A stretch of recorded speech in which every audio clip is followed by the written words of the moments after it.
time for Voice of Indie. Your hosts today are Beem Weeks, author, producer, and marketing monster for independent multimedia publisher Fresh Ink Group, and Stephen Gies, author, producer, composer, and publisher for Fresh Ink Group.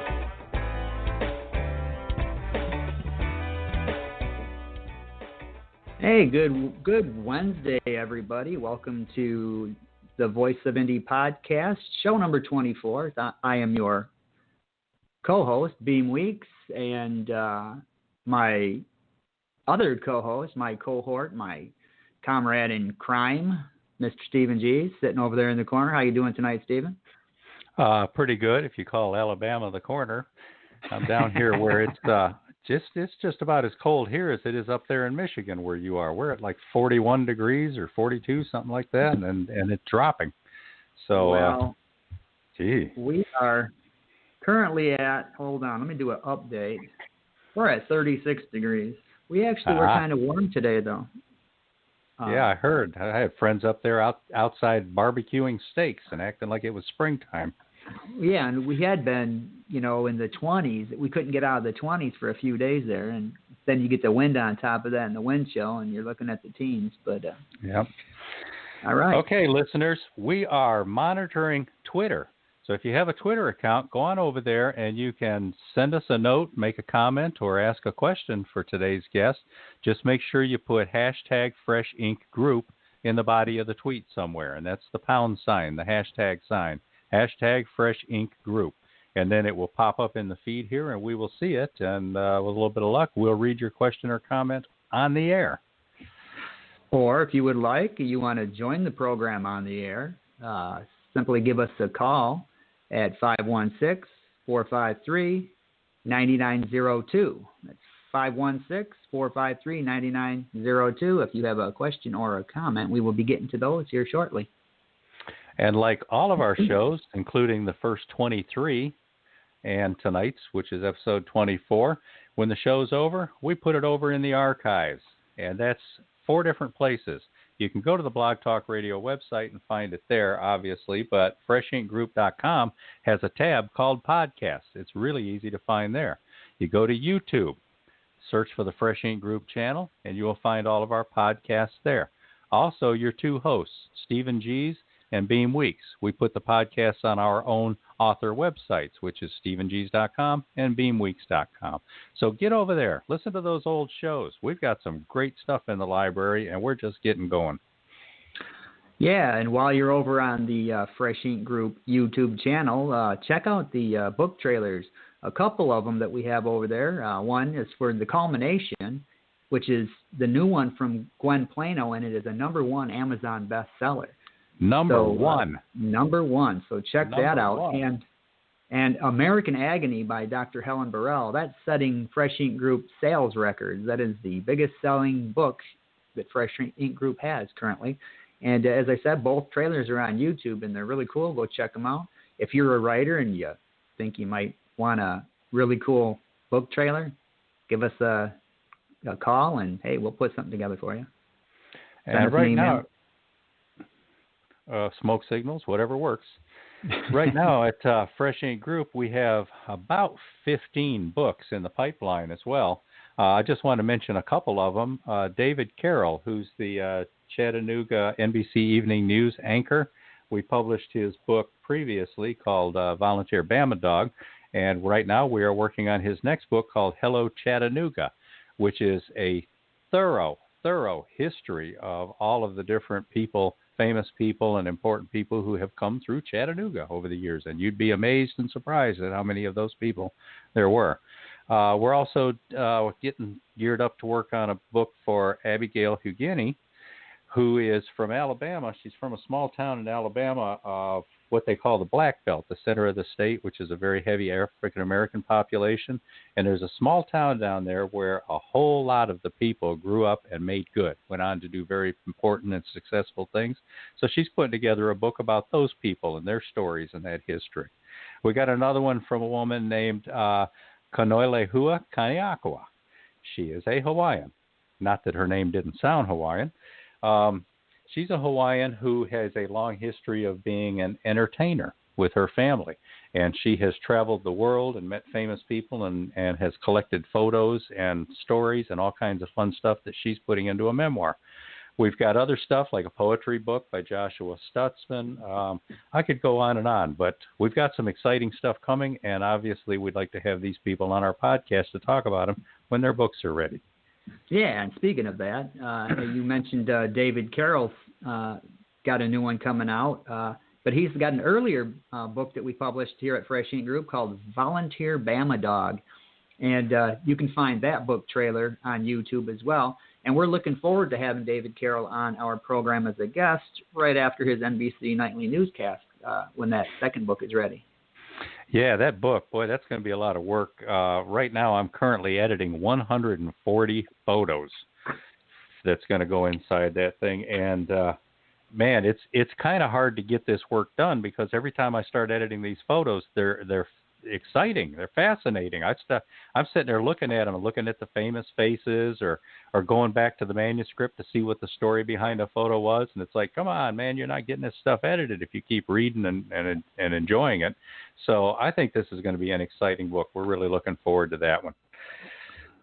Yeah, and speaking of editing and all that good stuff, I just edited a short story collection from a insanely talented storyteller, Phil Lippert. This guy has a unique perspective as an author, which we won't go into that right yet. The closer we get to that, we'll start talking a little bit more about that. But this guy, he's just got this incredible imagination.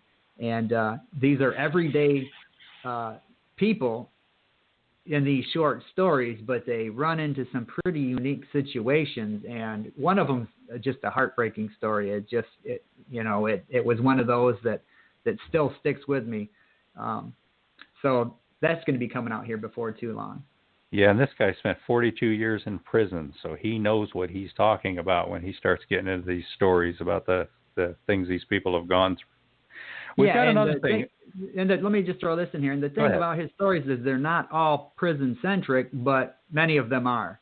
But he's telling stories about prior to going to prison and people, and they're all fiction, the stories are. But there's, sprinkles of truth in there, and it's just it's an amazing. I was fully impressed. So there you go. There you go. Another thing that we're working on right now, too, is one of our best-selling authors is Robert G. Williscroft. He writes science fiction. He writes Cold War submarine naval thrillers and a variety of other things, too. And right now, for his Mac McDowell series, which is the Cold War submarine series, we're working on the audio book for Book 2 in that, Operation Icebreaker.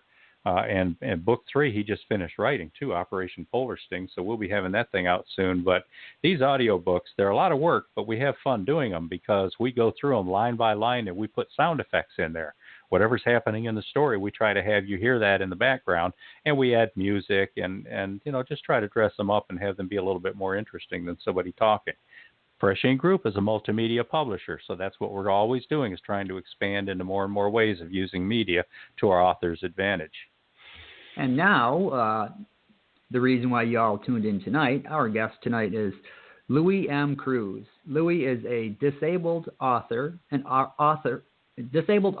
artist, and publisher. Stephen, why don't you tell us a little more about him? Louis M. Cruz was born with a disability diagnosed as arthrogryposis, which is Latin for curvature of the joints and muscles. But that doesn't stop him from following his dreams. Louis is not only the author of The Day They Made Contact, publisher of Cruz and Comics, I'm sorry, I misread that, The Day They Made Contact and Fuel of Life, both of which were published by Darkfire Press. He's also the publisher of Cruz and Comics and creator-writer of Jennifer the She-Wolf, Bloodkill, ALFA, and The Workout, erotica from a handicapped point of view. An illustrated story. Oh, that sounds interesting. Illustrated erotica from a handicapped point of view. All of which are available on Amazon and Indie Planet. He's also the writer of The Cursed and the Damned #1, published by NAS Studios. While Louis loves to read and write comic books, his passion, however, is reading and writing science fiction, fantasy, horror, and a little erotica. We all need a little erotica. Louis also enjoys doing stand-up comedy, but from a sitting down point of view. With that, welcome to the show, Louis. It's good to have you on. Thank you. Good. Would you like to add to that bio, or did Stephen cover that pretty well? No, you guys covered it pretty well. You guys did well. Yeah, wonderful. Okay. So tell us a little bit about your family. Where you're from, and a little bit of that kind of a background. I live in New York, the Bronx. I currently live with my mother. My family's from Puerto Rico. They were born in Puerto Rico, the majority of them. I was born here, as well as my two brothers. My two brothers' name is Frankie and Tony. And one is a EMS worker, the other one works for Amazon. And we keep in touch, and we live here in the Bronx, one of the hot spots of the pandemic right now. Yeah, we see that in the news. Stephen, are you in there? Yeah, I'm hearing a lot of reverb. Okay, well, hold on. I think that a lot of that reverb is probably because you've shown up like 3 times on the call board, and that's probably where it's coming in from. So let me cut these 2 out. Can you hear me now? No? All right, I think he just went out. He'll come back in. All right, so you're from the Bronx. You're in the hot spot right now. What are you doing personally to stay safe and keep healthy? Staying away from people and wearing a mask. Staying away from people as much as I can, because it's kind of difficult to do. Yeah. Yeah. Especially in New York. New York's a pretty crowded place. It is, but not since this thing started. You'd be surprised how people keep their distance, that social distancing actually works sometimes. Stephen, you back? Yeah, I am back now, and everything sounds better. Have we asked him about his disability yet? No, I'll let that fall to you. We talked about his family and being in the Bronx and what he's doing to stay safe during the COVID hot spot there. So how about that, Louis? Do you mind talking a little bit about your disability, what you had to go through over the years, and how you work now? Yeah, I was born with arthrogryposis, as you mentioned. I never used to walk before. I walk now. I have little, if not none at all, use of my limbs, which is my arms, my hands. I use my legs to walk, but not long distances. And I walk because not only did the doctors strengthen my legs afterwards, but I got into a little car accident. And the car accident, when they opened up the station wagon in the back, I came out, took my first couple of steps as a walking person. Wow. And wasn't explained how that happened or anything, which now every time I get in a car, I do a little silent prayer that if a car made me walk, maybe a car could take it back. Yeah. You know? Yeah. Yeah. Well, that sounds like the fascinating stuff of a memoir. Maybe we could look forward to a memoir from you one of these days. Who knows? Who knows? It's weird because usually it happens the other way. Usually you get into a car accident, God forbid, and you don't you don't wind up walking at all, depending on the accident. Yeah, but at the same time, that's not totally unheard of. There's, people that were born blind and they get hit in the head, and when they're in their 20s, some kind of accident, they get a concussion or something, and suddenly they got their sight. Right. I've seen those kind of stories over the years, so it's call it a miracle. The doctor told when I was born, the doctor told my parents that they should leave me in the hospital because I wasn't going to amount to anything. That wow. By the way, wow. I was born in the old Lincoln, the one that The Godfather was filmed. Oh, one of my favorite movies. Yeah, the Lincoln Hospital here in New York. And they told my mother and my father that I wouldn't have any use of my arms or legs, that they should sign over to have my limbs cut off. And my mother, yeah, yeah. And my parents disagreed. My parents disagreed, and good thing. I would love to see that. I know that doctor is dead now, but I would love to see that doctor just to go, you were wrong. Yeah. Yeah, I always think back to like Jonah Hill, who's the famous actor, director, producer, who said that he had a high school teacher that was dogging him all the time, telling him he was worthless, he'd never amount to anything or whatever. So now he makes it a point to publicly call out that teacher by name every time he gets a chance. I don't know if that's a claim to fame I would want. Yeah. Yeah. Well, if I knew that doctor's name, I would. I had another doctor who told my mother that it's not promised that he will walk, but he will be doing something with his life. Good. And that's all that matters. Dr. Leon Roots. He became my best friend. Good. Well, how is it that you work now if your arms are not real useful? How do you write? How do you do artwork? I write, type, and do a little drawing with my mouth. I could type about 25 words a minute, and the drawing takes me a little longer. And I use my mouth for everything except you're probably thinking, why don't I just speak into the either the tablet or anything? When I do that, I feel kind of like an idiot talking to myself. So I prefer, I feel like a little idiot doing that. And it's funny, I even go worse. Usually when I write my stories, I write it on notebook paper and then transfer it over to the laptop or the tablet where I edit a scene. I take out a scene, add a scene. It's just the way I work. But I guess I'm a masochist. I like to do things a long way. Yeah. Now, tell us some of your hobbies and your interests. I'm particularly interested in hearing about the stand-up comedy from a sitting down position. Yeah, I do a little stand-up comedy. I did 3 shows, 2 at Broadway Comedy Club, and 1 at Rodney Dangerfield's. Those were fun and interesting, and I talk about handicapped people because who else can talk about handicapped people but a handicapped person, Yeah. So, yeah. And I, some of the jokes I can't tell you on here because it's maybe you can.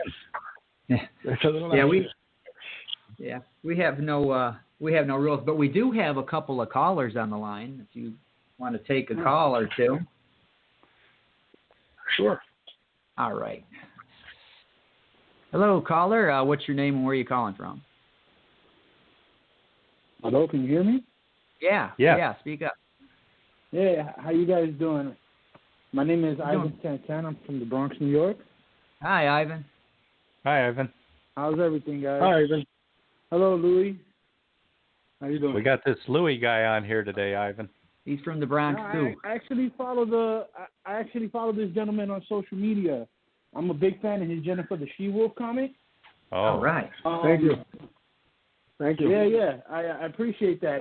It's a great, fresh feel to what's out there now, which I greatly appreciate as a longtime reader of comic books. My question, I have like 2 questions I hope you don't mind me asking, is that, first of all, when is the following issue coming out for that series? And second is, what made you, how can I say this, what made you do what you do as far as your writing and overcome that possibility of not being able to do it? Where, did you ever have any doubts? Obviously, there must have been something. But was there anyone specifically that made you keep going forward and never stop doing it? The first question, the second issue will be out soon. It's just that I have all these other ideas for novels, but I am working on the second issue. I think I have 12 pages in the hole already for Jennifer the She-Wolf. As for you, okay. So the second question is what inspired me to write? Is what you're asking? Or yeah, I mean, in the sense of your disability and the way you do things and being told all this negativity of that you'll never amount to anything, and was it, what made you keep going forward into, obviously besides proving them wrong, but what made you stick that idea that you had to do something? I originally wanted to be a police officer, but my doctor, Dr. Leon Root, that I had toward the end, he pretty much put me aside and said, you cannot hold a gun. You will not be able to be a cop. Think of something else. And then he told me about my art and my writing. And I said, you know what, I'm going to stick with that. At least from that I can stay home and do. What a difference a person can make with just a comment. Yes. Definitely. That doctor, like I mentioned before, Dr. Leon Root was my doctor, but he practically helped raise me since I was about 5-6 years old. So. Wow. With my parents. Yeah. Well, thanks for the call there, Ivan. Yeah, thank you. Not a problem. Thank you. Thank you. Wait for the next issue. Keep spreading the word and help Louis find more fans. Will do. Thank you, Ivan. Great. Okay, we're talking to Louis M. Cruz, publisher, artist, comic book author, young adult author, and we're monitoring hashtag Fresh Ink Group over on Twitter. We're taking calls at 516-453-9902. And before we get back to Louis, we're going to take a quick commercial break and tell you about that #1 Amazon bestseller, The Culmination by Gwen M. Plano. Best-selling author Gwen M. Plano presents The Culmination, A New Beginning, the final book in the Contracts thriller series. In the first book, co-penned by best-selling author John W. Howell, the Earth is threatened with a catastrophic event, and Heaven's leadership intervenes with extraordinary measures to ensure the survival of the planet. In Book 2, The Choice, a confidential team uncovers a traitorous conspiracy that has as its goal world domination. The pressing question is, who can be trusted and who cannot? The Culmination, A New Beginning brings the Contract thriller trilogy to a close. After an assassination attempt on an Air Force base in Northern California, tensions mount. Heads of state meet to craft a denuclearization agreement. The meetings between these nuclear powers take a murderous turn. A nefarious conspiracy reemerges and leads the characters into the heart of the Middle East, where they encounter the unexpected and find a reason for hope. Grab your copy now of The Culmination, A New Beginning by Gwen M. Plano. Available worldwide in hardcover, paperback, and all major ebook formats. The Culmination is proudly published by Fresh Ink Group. Get out there and buy that. It's a #1 bestseller. It makes a great gift, too. Yeah, we are on live with author and artist Louis M. Cruz, who is on with us from the Bronx tonight. So if you want to be part of the program, give us a call at 516-453-9902. Stephen, you want to shoot for the next question? I thought you said we had another caller. Let's go ahead and take the call. We can take the call then, all right. Yeah. All right. Come on. Hello, caller. What's your name and where are you calling from? Hello, caller. That would be you. Hi. Hi. My name is Eliza.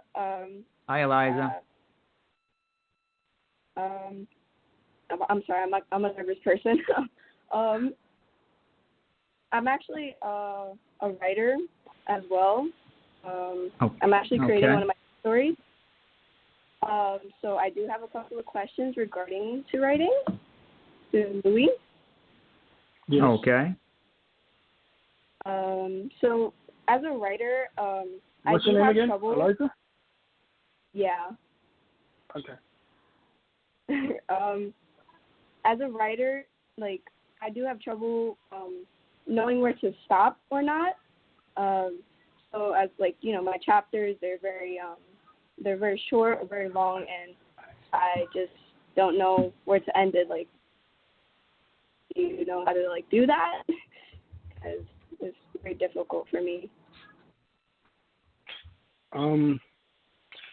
Do it this way. This is how I did it. I don't like long chapters because even growing up reading long chapters, I would get bored with it. So it depends on how you write it. If you're writing it by hand, write it at least one-sided on notebook paper. It would be maybe 15 to 20 pages would equal to about 10 to 12 pages typed when you type it up. So how to end it, what I would do is I would think of each chapter as its own separate story, but building up to where you want it to end. So if you introduce everybody, in the first 3 chapters, then you got to move it along, just where each character will go and what's their part in the story. But again, I would just think of each chapter as its own story that blends with the previous chapters. And don't make it too long. You might, yeah. Okay. That's very helpful. Think of it like that. Do it like that, and stay focused. Stay focused. Yeah, that's important. And as you write each chapter, take little notes. You might get an idea for a later chapter. Always keep a little notepad on the side. If an idea hits you that you might use later on in the book or in the story, you just take those notes down. Sometimes you get little voices popping in your head that you could use later on. It's not that you're crazy. It's just that you got these characters talking to you. Well, you might be crazy too, but that's okay. All writers are a little crazy. Crazy selves. Oh yeah.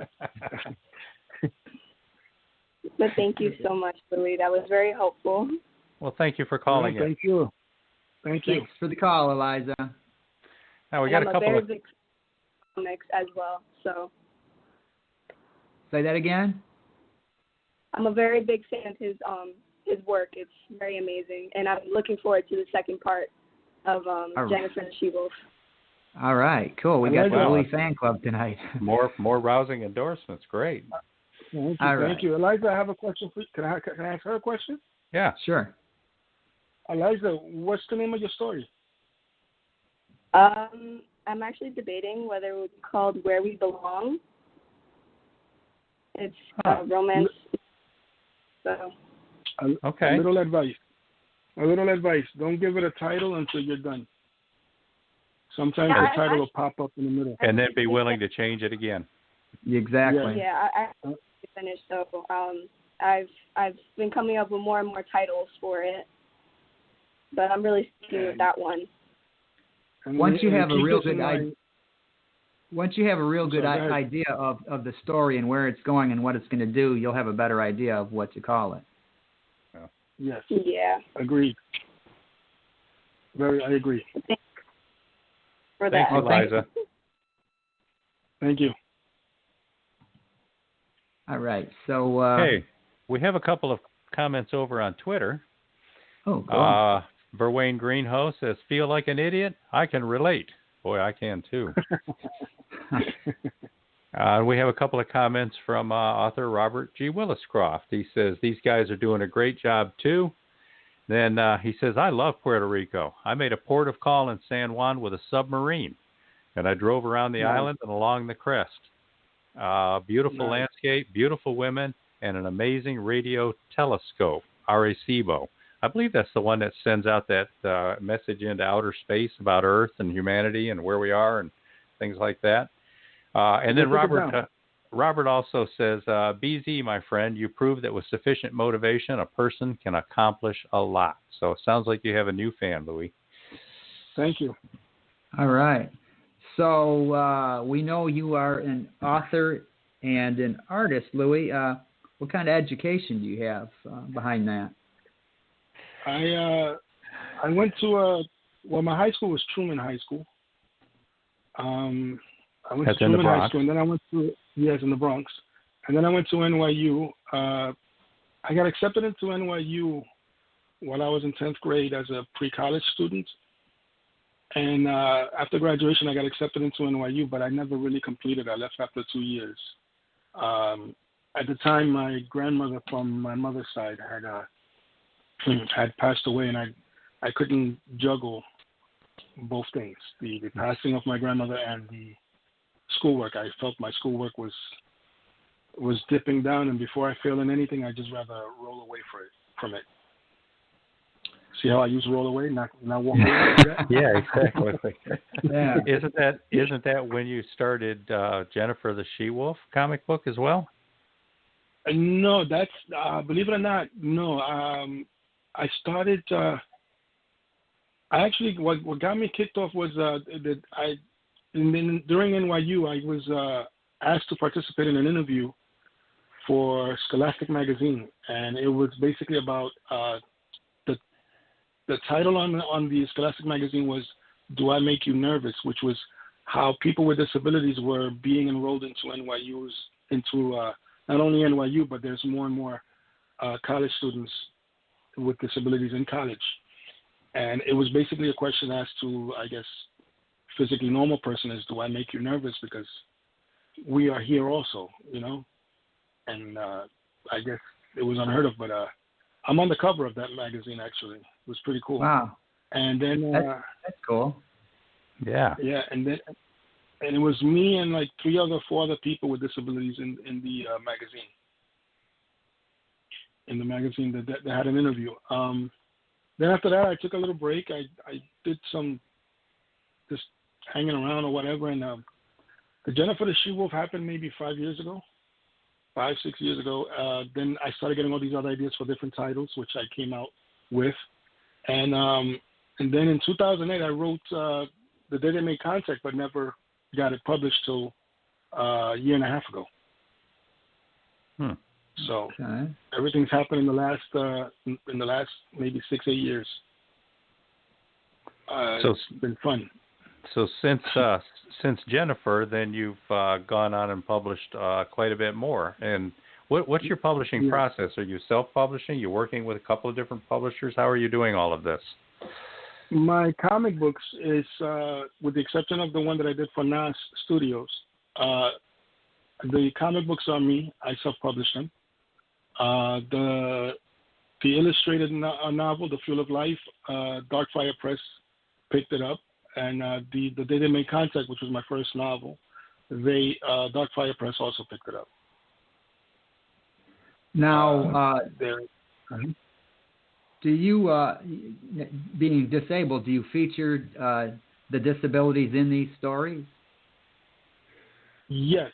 For example, Jennifer the She-Wolf asked a question from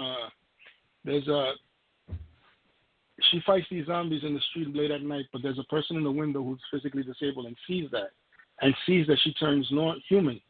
So the question is asked, can you make me into what you are so like that I can get the feeling of walking? She tells him that it's not a gift, it's a curse. What doesn't, throughout the miniseries, what people will find out is that she has a daughter. She has a daughter and was turned into a vampire against her will, and she had to feed on her sibling and her aunt who took care of her in the 1920s. And because the vampire never came back to train her. And she doesn't know her mother is alive, and when she does find out, and she finds out that the mother is, basically taking care of and being good friends with this guy in a wheelchair, the question is asked, why could you be there for him, but you couldn't be there for me? And then this whole thing happens. I don't want to give it away. Pretty deep there. Yeah. Is that the only one where you're featuring a character with disabilities, or some of your others too? No. No, Fuel of Life doesn't have one. Jennifer the She-Wolf has one. That trend started recently. My upcoming project, 2 of them actually. It's called Rainbow, and it's not Rainbow traditional spelling of rainbow. It's REIGN, because the main character will reign over the land of Bo, the realm of Bo. And what it is that in that world, he came from the realm of Bo, but he was cursed, and there was a war broke out, and he was cursed. He had to come to this reality, to this realm, but you have to be born into this realm through a woman. So as he's, being born, a wizard curses him, and so he's born with a disability here. Now, they come back looking for him when he's a teen. A portal opens up, and when he wakes up in that world, he's physically normal. His wheelchair is like 10 yards away. He's trying to figure out how he's going to get there, but he quickly realizes that he's physically normal, and he's got to learn how to walk to his wheelchair, pretty much, like a baby. And then I have a graphic novel I'm working on called, it's actually you're going to find this weird, it's Jekyll and Hyde. But since it's public domain, I took the Jekyll and Hyde story and I made it my own, where Jekyll is the mother, Hyde is her son. Hyde has a disability. Jekyll has a cure for the disability, but it can only cure people with his disability inside the womb. He doesn't understand that. He injects himself with this serum and becomes this creature that can walk, but is also a killer. So now she has to hunt him down and try to take him down. And it's called Jekyll and Hyde. Yeah, Jekyll and Hyde. It's a graphic novel. So when you feature a character with disabilities, are you trying to make a point? What's the purpose? How do you play that? Well, it's simple. I look at the way people looked at me when I was young. Like, oh, he's, like even when I go to malls or whatever, people move out my way. They think that this is contagious or something, and so I look at it like, I'm trying to bring, I guess, normalcy to these characters I create. Like, this is a normal thing where we exist. We're not, we're not all the same, but we exist and we we're out there. We do things just like you, except, I mean, who's really the handicapped person when you think about it? If you line up 10 physically normal people and you ask them to write with their hands, I'm pretty sure 4 or 5 will write with their left hand, 4 or 5 will write with their right hand. Left and right, either or. Now you line up 10 people with disabilities. I write with my mouth. There's probably somebody else who writes with their feet. None of us do things the same. So who's really the handicap? Us or you? Yeah, and I think the cool thing is you're putting a human face on the handicap, or a werewolf in some cases, but you're making it a more human, relatable person, and that's reality. That's I know a lot of people with handicaps, and they're no different than anybody else. Right. And it's sad that we're looked at. We get judged before they actually get to know us. And that's not good.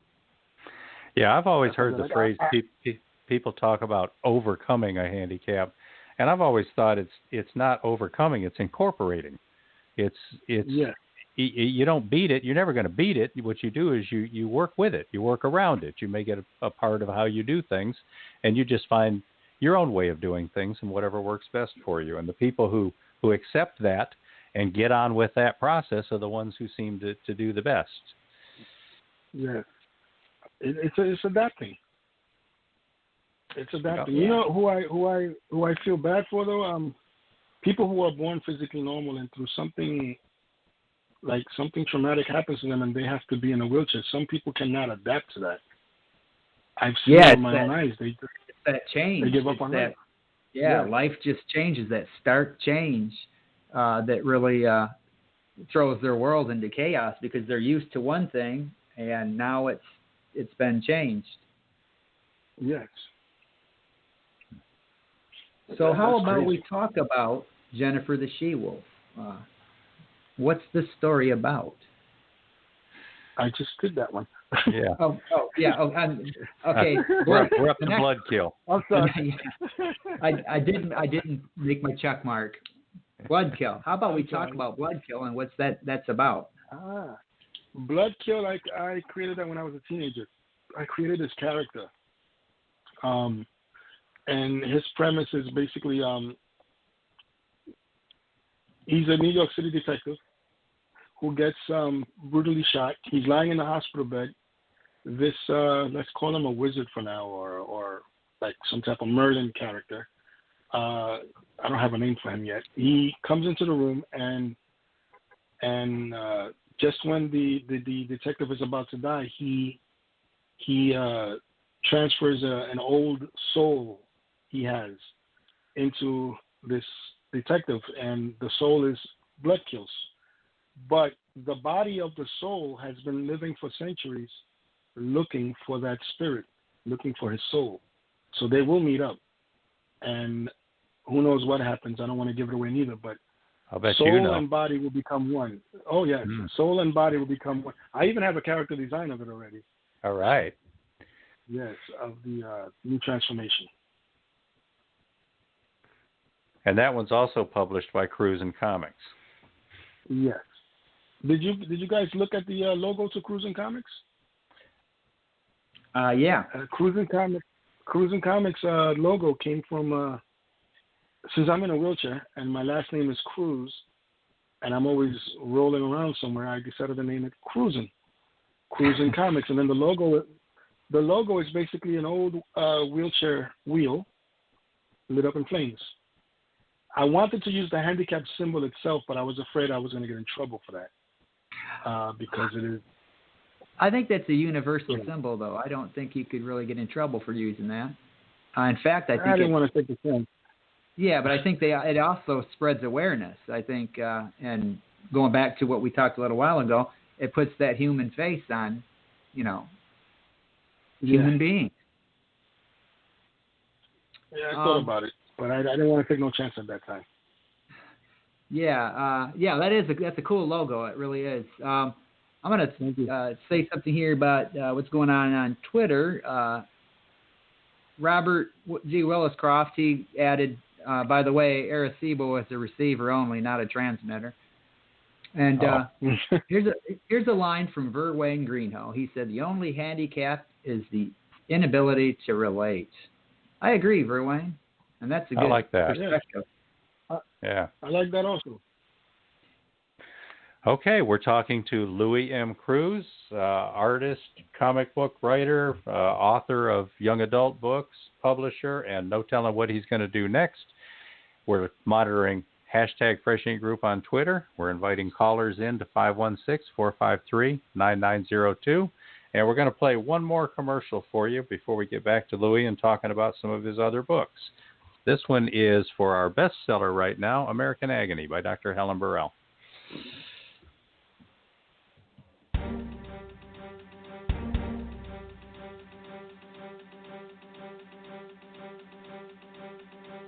Managing pain with opioids is a science. Except politics, money, and overzealous law enforcement are denying American patients the relief they so desperately need. Demonizing the best pain reliever we have leads to needless suffering, even suicides, and it drives the rise in deadly street drugs. Helen Burrell gathers and presents the evidence, the intimidation, the raids of clinics, the chilling effect on those very professionals we trust to care for our loved ones and ourselves.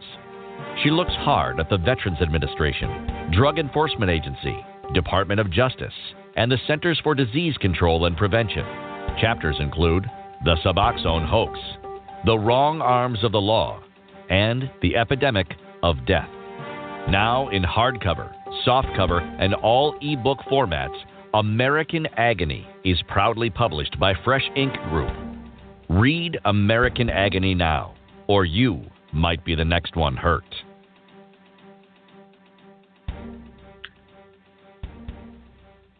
Yeah, that book right there, that's stirring up a lot of conversation on Twitter.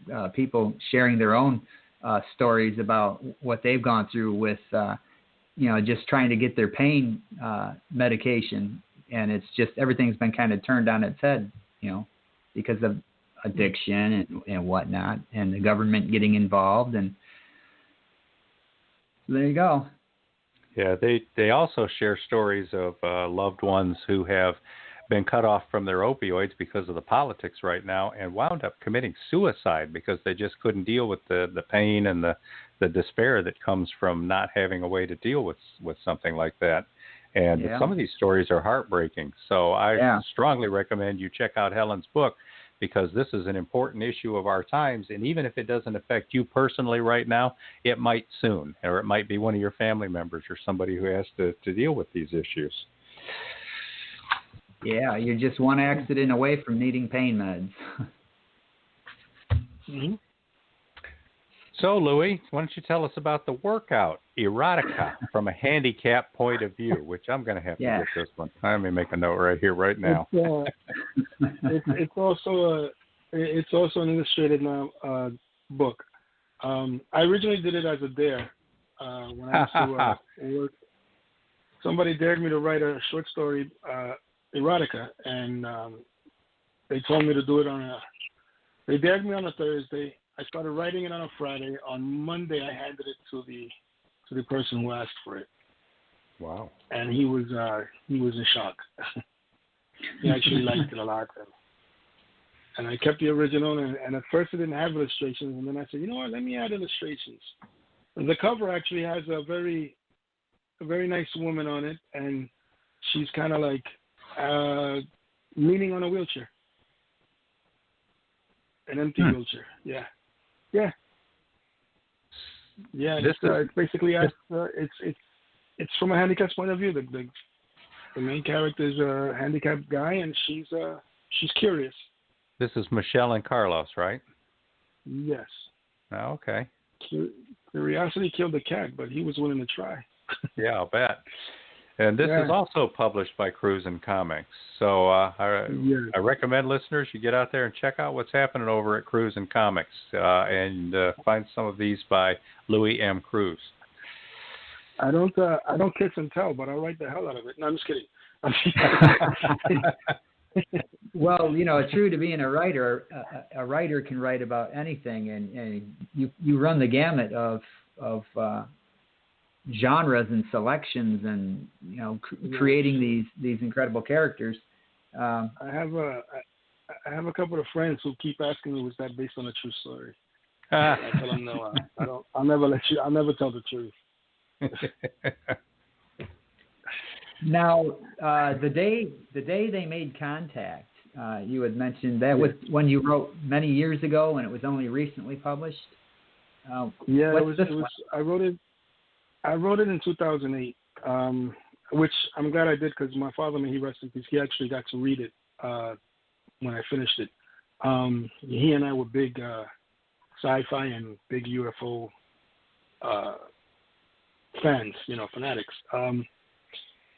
It's basically the story is about what if everybody's heard of the Roswell incident. So what if those aliens that came, what if they came back? What if their people came back looking for them and find out that we extinguished them and took their technology? And it takes place 100 years later. And I'm going to tell you how it opens up. This 15, 16-year-old kid comes home from school. He's feeling a little sick to stomach. But aliens who came to visit already have had permission to mingle with humans. And it just so happens 2 of them are in his house talking to his mother. And she heals his stomach, but what isn't known in the beginning is that they become very good friends, this female alien and him, and with every touch they give each other, he'll gain a certain ability, and she will give up her life cycle to give birth to him. They give birth to each other, but she will give birth and give birth to him about 98 years in the future, which opens up to the second. Which opens up to the second book, which I have notations for. Oh, okay. So the audience for this is young adult, would be like 12 or 13 years old up through college age, although all of us can read young adult novels no matter what age we are. Well, there's some really good ones out there that have been turned into movies that they're there for everybody. So they might be the target audience is the young adults, but good writing is good writing. Is that about what you were after, Louis? Was like teenagers, college age? I was no, but like I said, I'm a big sci-fi fan, and so yes, I was going for because I worked with kids at an after-school program. So they would read my material, with the exception of the erotica. They would read my material and they would give me input. So these kids were, 11, 12-year-olds, Okay. reading my material as I'm writing it. So that one I wrote for them, basically. I don't like putting curse words or nudity in something that I'm going to show these kids to read to give me feedback. So they would give me feedback on, no, Mr. Louis, you can't add this. You should take this out. You should make it look like this. So you learn a lot from kids, man. You have your mind set on one way, but the kids will tell you, no, this is the way we like it. And it's that they know what genre. That whole. Yeah, they know what's in and what's not. So. Exactly. Yeah. So when I did the novel, they read maybe the first 4 or 5 chapters, and they were intrigued. Good. They yeah.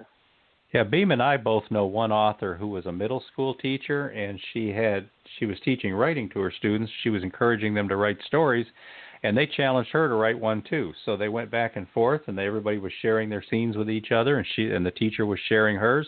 One thing led to another, and it became the teacher's first published novel, which sold very well to the middle school crowd. And I got a feeling that, if you show friends and family the novel you're working on, you're going to get a lot of, good feedback, but you're going to get a lot of patting on the back. I got a feeling 11 and 12-year-olds will tell you just what they think of what you just showed them. And that's what a terrific way to get feedback from the people who would be your audience. Yes.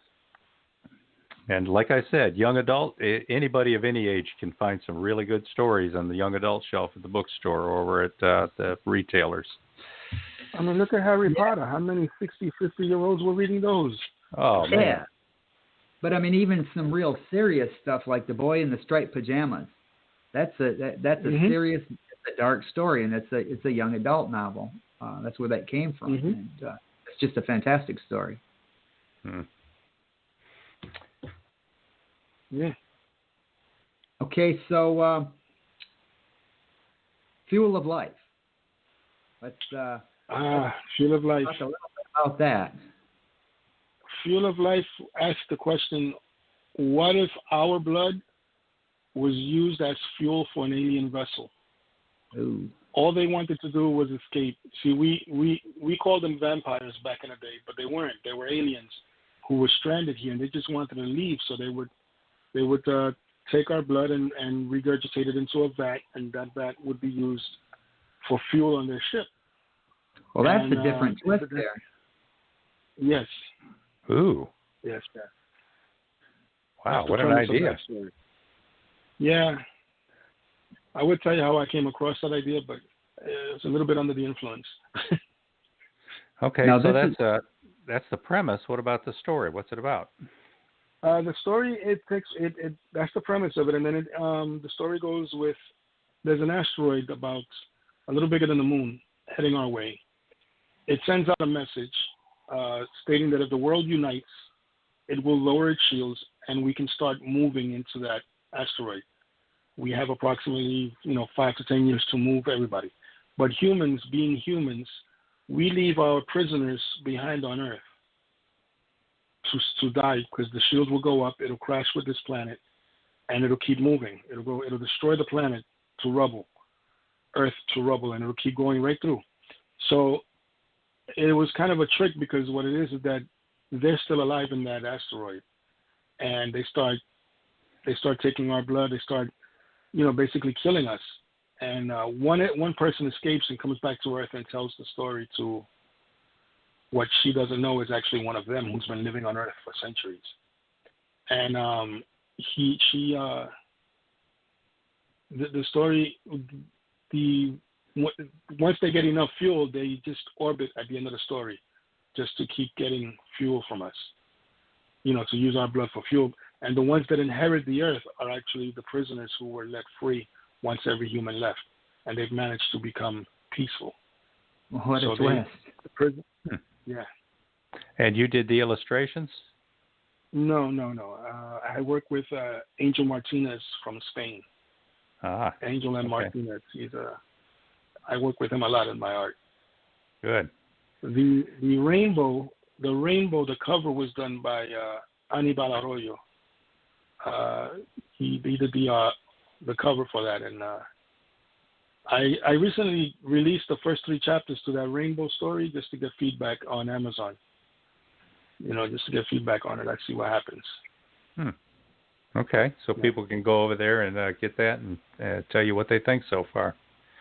Now, the last 2 that you've mentioned, The Day They Made Contact and Fuel of Life, I believe those are both published by Darkfire Press. Is that right? Yes, they are. And how do people find these? Is it just all the retailers or Amazon only? No, it's on Amazon, all the retailers, and it's you go to darkfirepress.com, and you can click on the link, and you can click on other authors' links as well. For example, Anibal Arroyo, the one that did the cover for my Rainbow, he actually has a children's book out with Darkfire Press. So, yeah. Okay.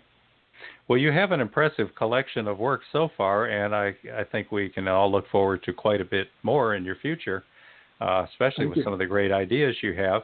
Out of the things you've done so far, is there one that's your favorite, one that you're most proud of, one that kind of stands out in your mind, or that you're more passionate about?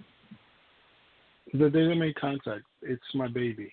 That was the first novel I wrote, which I thought I would never, ever get published, and it got published, and she's been my baby.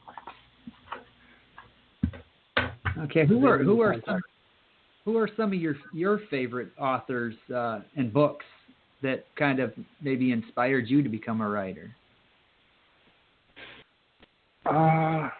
Stephen King, of course. I've heard of him. I'm also, Kevin J. Anderson. Oh, sci-fi. Yeah, Kevin J. Anderson. Actually, every other, because my birthday falls on Christmas, and it's every other Christmas he'll send me a PDF of one of his books for my birthday. Cool.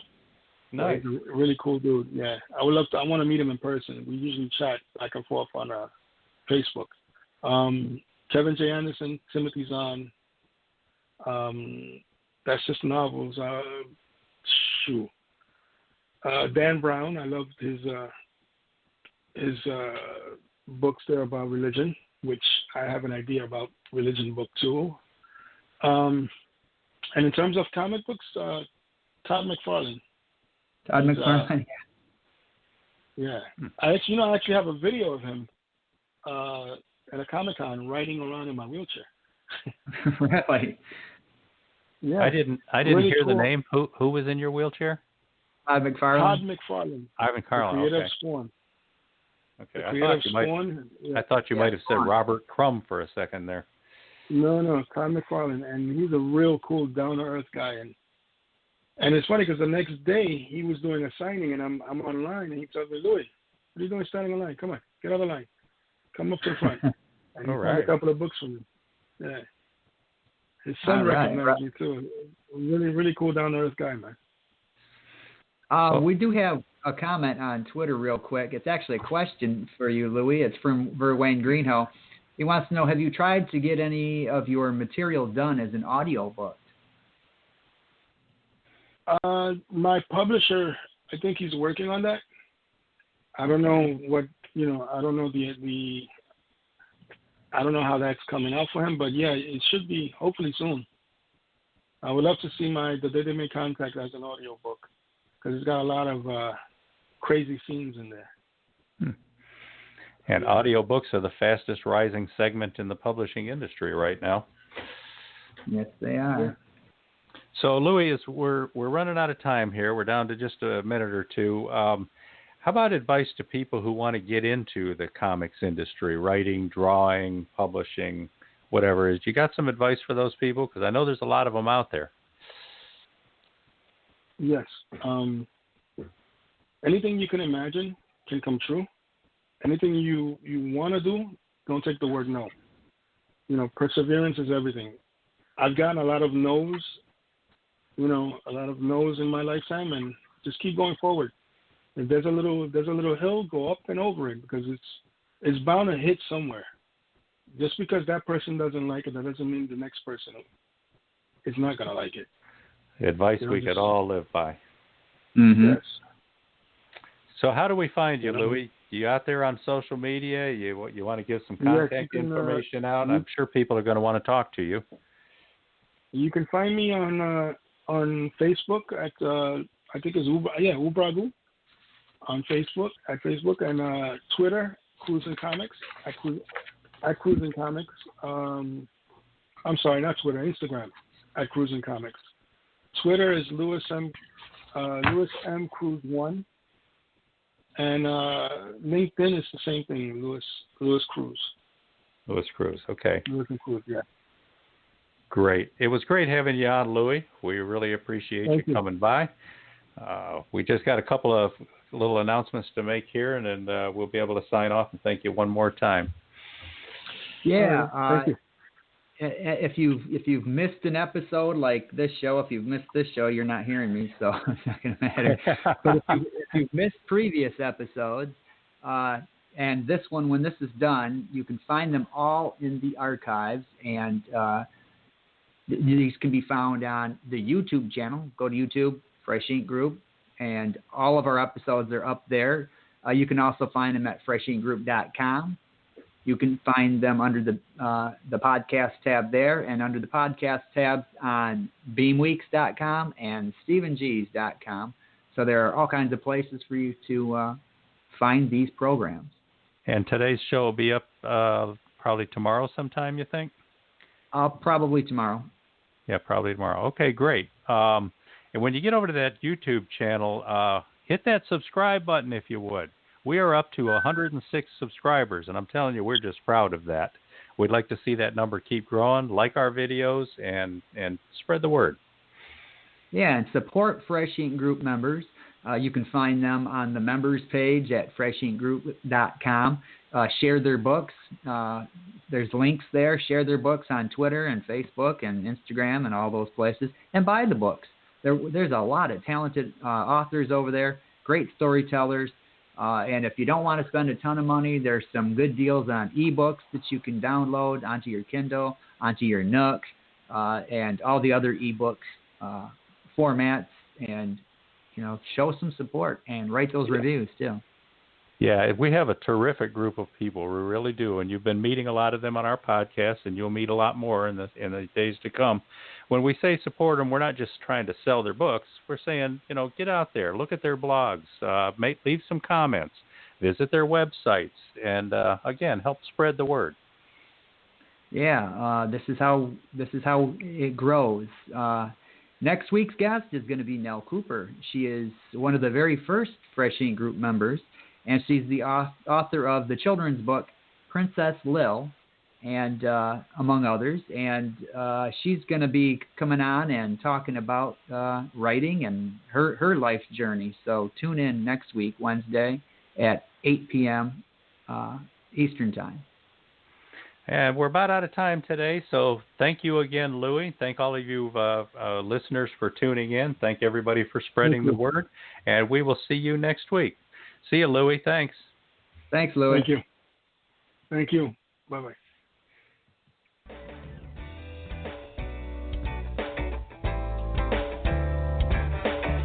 You've been a part of Voice of Indie, a production of Fresh Ink Group. Spread the word, support our guests, then find us at freshinkgroup.com and be sure to hashtag Fresh Ink Group.